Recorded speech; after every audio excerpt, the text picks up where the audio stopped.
Pero ako, I will always stick to the rules kung ng Olympics. So, yun ang sa screening ko ng committee ng pag inalaw nila yan, cleared yan to play. Correct. So ngayon, meron nagkaroon sila ng doubt. Kasi hindi lang kay Khalif. Actually, kino-question nila ngayon si Pan Zale, swimming ng China, nanalo, world breaking sa, I don't know, kung 100, 200 meters. Isang tao layo sa tinalo nila sa swimming competition. So, merong issue ng drugs and all, ganon.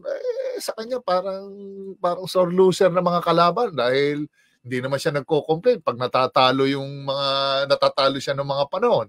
It's just so happen na nung pagdating ng laban sa Olympics, talaga iniwan niya lahat ng kalaban niya.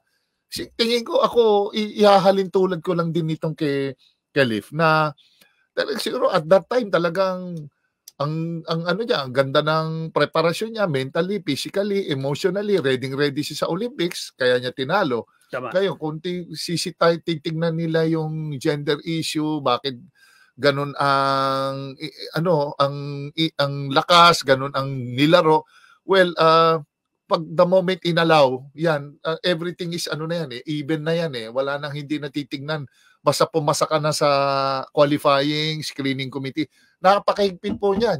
Yung committee ng Olympics, grabe, urine test lahat yan. Tinetest nila lahat yan. Or, merong random test pa yung mga yan. Pero, yung sa akin, I will just stick dito lang sa inalaw siya. Overwhelming yung lakas ng tao. So be it. Talagang ganun. Ganun talaga ang dyan sa Olympics. Anything goes. Yung mahina, pwedeng lumakas. Ang malakas, pwedeng humina sa laban. So, you don't know what's gonna happen sa ilang years of preparation Kaya yun ang